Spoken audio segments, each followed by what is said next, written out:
The U.S., Japan, and South Korea get set to mark a new milestone in trilateral cooperation. Welcome to VOA Asia Weekly. I'm Chris Casquejo in Washington. That story is coming up, but first making headlines. North Korea officially confirmed it was detaining a U.S. soldier who crossed the demilitarized zone last month. North Korea state media said that Private Travis King did so because he harbored ill feelings against inhuman mistreatment and racial discrimination within the U.S. Army. U.S. officials believe King crossed the border intentionally and have declined so far to call him a prisoner of war.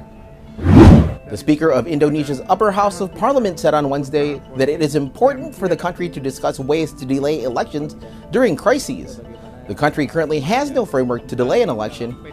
Critics worry that the idea may be a move by allies of President Joko Widodo to extend his time in office. His second and final term ends next year. A throng of supporters and protesters greeted Taiwan's Vice President William Lai in San Francisco Wednesday. He returned home Thursday after visits to Paraguay and layover stops in the United States. Speaking Tuesday in Paraguay, where he attended the new president's inauguration, Lai said any Chinese military action in response to his stopovers in the U.S. would be an attempt by Beijing to interfere in the self-ruled island's elections next year. China's foreign ministry spokesperson said that China's economic recovery will be a bumpy and tortuous process, but that Western critics would be proven wrong. U.S. President Joe Biden said that China's mounting economic problems made it a ticking time bomb. Biden and First Lady Jill Biden will travel to Maui next Monday in the aftermath of the deadliest wildfires in the U.S. in more than a century, the White House announced Wednesday. Japanese lawmakers visited a Tokyo shrine viewed by China and both Koreas as a symbol of wartime aggression on Tuesday. The trip comes as Japan marks the 78th anniversary of its surrender in World War II. Historically frosty relations between Tokyo and Seoul have rapidly thawed over the last year amid shared concerns about China's assertiveness in the Pacific and North Korea's nuclear threats, setting the stage for the trilateral summit with the U.S. on Friday. South Korea's President Yoon Suk-yeol said the summit at Camp David will be a new milestone in trilateral cooperation. Yoon attended the 78th Liberation Day anniversary in Seoul on Tuesday. Yoon says the three-way cooperation with the U.S. and Japan for sharing intelligence and North Korea missile data is crucial for defending against North Korea's nuclear and missile threats.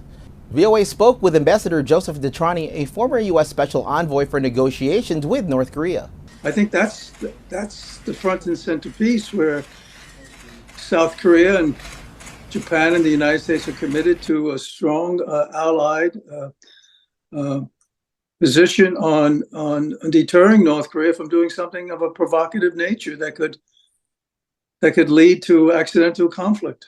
Ambassador James Jeffrey, former Deputy National Security Advisor, on the message the three countries are sending to China and Russia. The very fact they're holding this meeting will send shivers down the spines of President Xi and President Putin. This is exactly what they don't want. It will also make them think twice about taking new aggressive actions, which is exactly what we want. Senior U.S. officials said the leaders of the three countries will launch a series of joint initiatives on technology, education, and defense. Japan plans to spend more than $315 billion in the next 4 years on its defense program due to China's increased aggression. The ban on military equipment exports, lifted in 2014, has limited international sales for many Japanese defense companies. More than 100 Japanese companies have left the defense sector over the past 20 years. The Japanese defense companies, the self-defense forces, are the only buyer. So it's not so easy for those companies to make profits by making weapons. And because of that, several, particularly smaller companies, are now going away from those defense industries. A recent poll shows slightly more than 40% of voters want to expand Japan's self-defense forces, up from 29% 5 years ago. Visit voanews.com for the most up-to-date stories. Thanks for watching VOA Asia Weekly. I'm Chris Casquejo.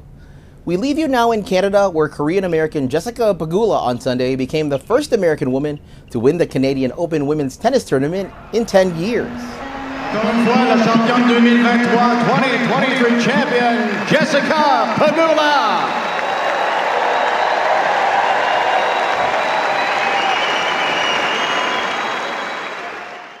CCTV footage obtained by the Reuters showed the moment when a blast rocked an optic and also optical electronic factory in the town of Sergei Posad, 50 kilometers from Russia's Moscow, injuring at least 45 people according to the local authorities.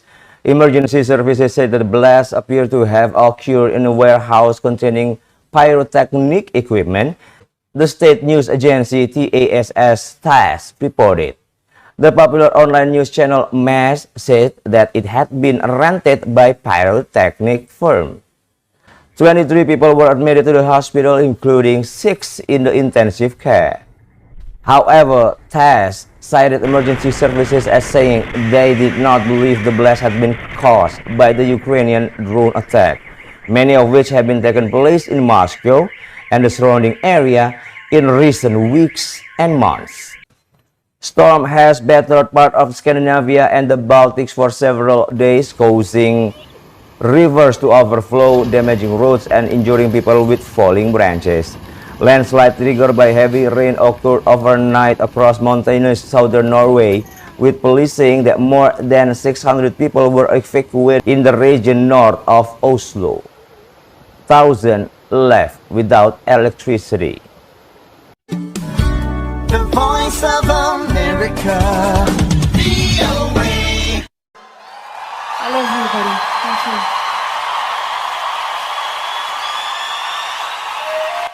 you. That is it for MLINE Top 3 Update this edition. Thank you very much for joining, and don't forget to always tuning into MLINE Top 3 Updates powered by VOA Voice of America.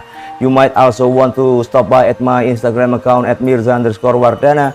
Go to the profile, click link over there, or see the Insta story to check out some shopping recommendation that being offered there. Until next time, bye-bye.